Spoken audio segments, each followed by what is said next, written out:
चंद्रगुप्त मौर्य की जमीन, चाणक्य की सरजमी, जहां शेरशाह सूरी का जन्म हुआ, जिस राज्य से प्राचीन भारत का सबसे बड़ा साम्राज्य बना, यही वो राज्य था जो गोल्डन इंडिया का गढ़ था।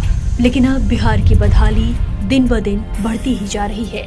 बिहार को देश के सबसे पिछड़े राज्यों में से एक माना जाता है।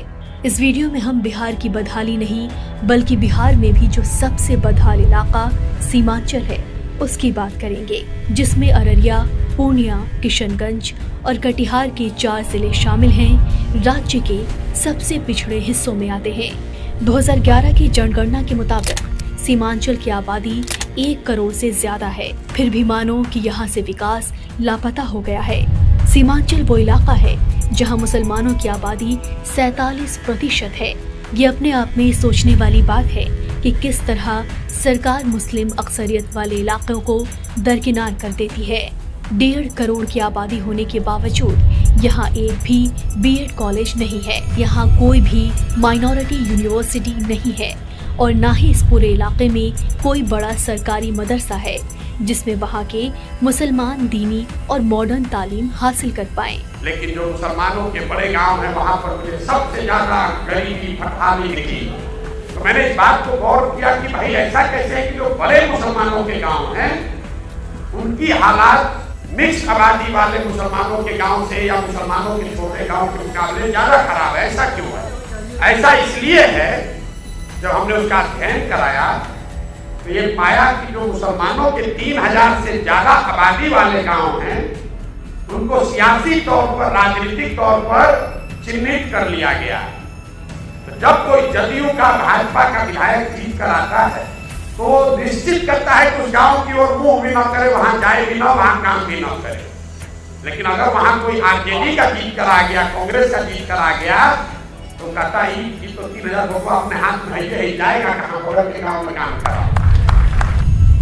सीमांचल में महानंदा और कोसी से हर साल आने वाली बाढ़ भी है, जिससे रोजमर्रा की जिंदगी पूरी तरह से तहस नहस हो जाती है। हजारों लोग बेघर हो जाते हैं। लोगों की खेती बाड़ी पूरी तरीके से चौपट हो जाती है।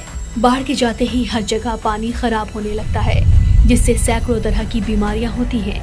लेकिन फिर भी पूरे सीमांचल में एक भी बड़ा सरकारी हॉस्पिटल नहीं है जहां लोगों को आसानी से बेहतर इलाज मिल सके। किशनगंज अलीगढ़ मुस्लिम यूनिवर्सिटी सेंटर के हालात से तो आप वाकिफ ही होंगे। इतने अजीम इदारे का सेंटर होने के बावजूद यूनिवर्सिटी को फंड नहीं मिल रहा। एक बेहतरीन सेंट्रल यूनिवर्सिटी का सेंटर अदबनी बाउंड्री और टूटे दरवाजों के बीच किसी तरह बस चल रहा है। इलाके के लोग और तुलबा बरसों से अपने हक की लड़ाई लड़ रहे हैं, लेकिन कोई सुनने वाला नहीं है।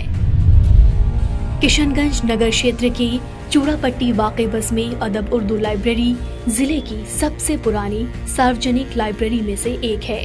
इस लाइब्रेरी की नींव आज़ादी से भी पहले रखी गई थी। सन 1934 में बनी इस लाइब्रेरी की इमारत अब जर्जर हो चुकी है। शुरुआती दिनों में बस में अदब उर्दू लाइब्रेरी अदबी महफिलों और मुशायरों का मरकज हुआ करती थी।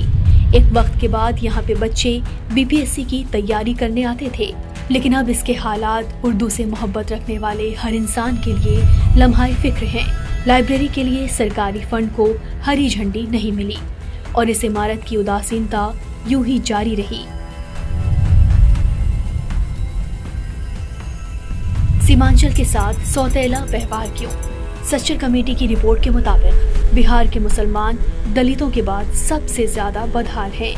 आज़ादी के बाद से देश की सियासी पार्टियां सिर्फ और सिर्फ मुसलमानों को वोट बैंक की निगाह से ही देखती रही हैं। बिहार सरकार ने पिछले 10 सालों में कई योजनाएं और कार्यक्रम शुरू किए, लेकिन सीमांचल में इसका कोई असर नहीं दिखा।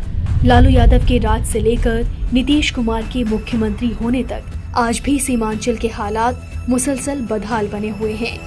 क्या इतने बुरे तरह से इस्तेमाल होने के बावजूद भी मुसलमान आंख बंद करके देखते ही रहेंगे? आप अपनी राय कमेंट बॉक्स में जरूर बताएं।